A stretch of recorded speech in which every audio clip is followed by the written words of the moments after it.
Hey guys, it's me, Gina and Dina, and this is another episode of No Filter.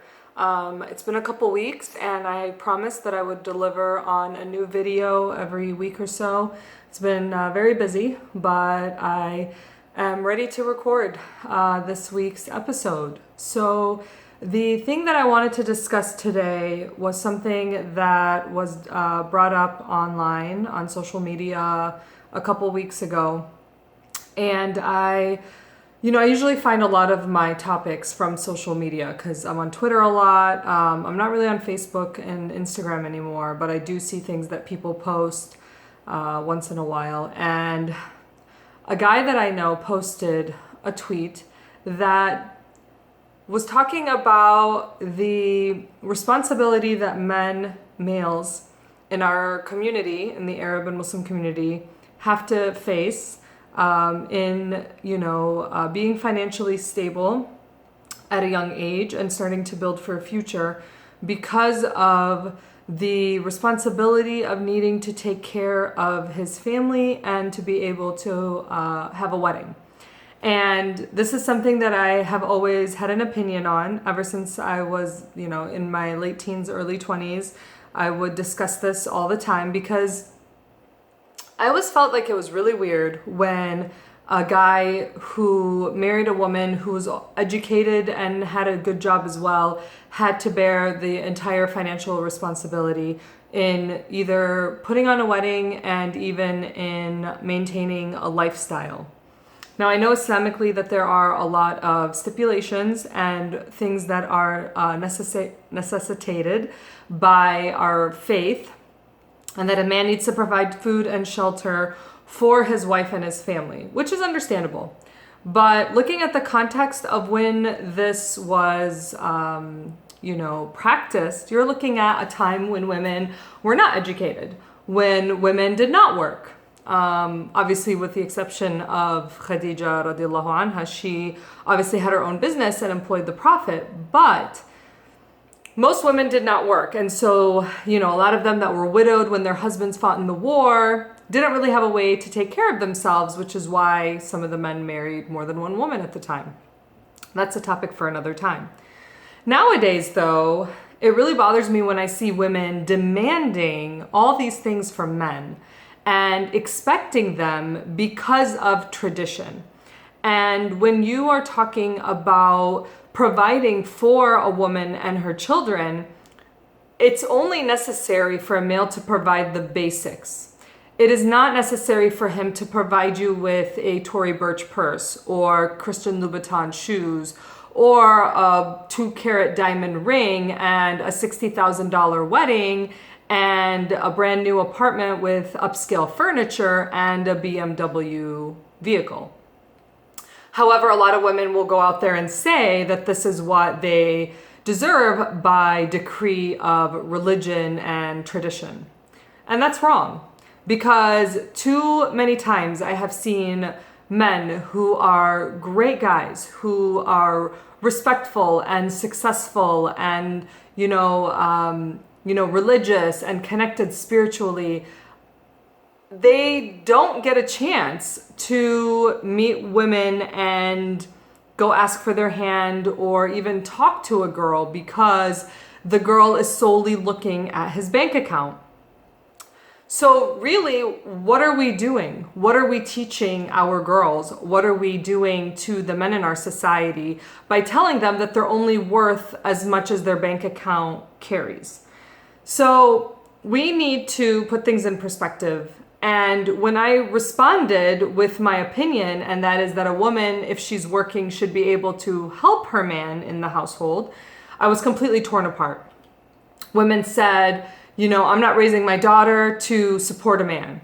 Or women were like, I was raised to believe that a man is going to take care of me and my money is my own. I understand that. And religiously, that's the case. Your money is your own. However, you are going to literally just sit there and watch your husband struggle. You are not going to help provide for your family when both of you are working and are able to. I don't see how that is even conceivable. That you would sit there and make all this money and keep it on the side while your husband has to work twice as hard to keep up with the lifestyle that you want. And I'm not saying that every woman is, superficial and materialistic, but the types of women that were responding seem to be those types of women. Like, no, if I want a bag, like an expensive purse, or if I want to go shopping, he should be able to pay for it. I will spend my money when I feel like it. And I'm sorry, that's just not right. I feel like, we're continuously straying away from what a foundation of a marriage should be, and just getting caught up in the hype of, what our culture has taught us over the years. And people try to play catch up and they try to mimic others, and that's a huge problem. Just because your friend Layla had a $100,000 wedding and her husband was able to get her $15K in gold, and everyone from her family was there and it was like 500 people, doesn't mean that you need to have that same type of wedding. This is what we need to start getting away from, is comparing ourselves to other people and trying to keep up with other people, because a lot of couples have gone into debt starting off their marriage because the woman insists on keeping up with the Kardashians, so to speak, trying to be like everybody else, even though her husband can't afford it. And not every family has, a savings account for their son to put on a big wedding. I know some of the older families, have that money from overseas where they can do that, where they've got 20, 25, 30K on the side to help start off a marriage for their son. But I know so many men who don't have anything. I mean, they're literally struggling. They're paying off student loans and they are working and making good money, but they don't have thousands in savings like this. So we need to ask ourselves, what is truly important and what is it that we want out of a marriage? Is it just the glamour and the show in front of people so that people can say, wow, their wedding was so amazing. It was so much better than so-and-so's wedding. Or do you want to start off your life with somebody who you can build a foundation with, and that you both can work towards goals together and building a stable financial, foundation for your kids to grow up with? So, I mean, you can't base your decisions on whether or not you can get these material things from this guy that you want to marry. So this idea of mahr is unnecessary. And I don't understand where it came from. I mean, I kind of understand where it came from. It's based on, an outdated idea that you're buying the woman. And again, women are not property. So the fact that some women are okay with this boggles me, because it's just like, why? Like, you're literally a commodity. This guy is like paying 25K so that he can marry you. Like, I don't understand how women are okay with that. I think that people should be a little bit more educated when it comes to things like this. Knowing where these traditions stemmed from and what they represented at the time when they were first started is important, because then you can make the right decisions when it comes time for you to pick a partner to marry. It's okay if the man has the money to ask for, something. But if you are in love with somebody, or the guy that you want to marry does not have this, don't put the pressure on him to try to find this money, to scramble and save and basically put himself in debt just so that he can give you these random things that you want.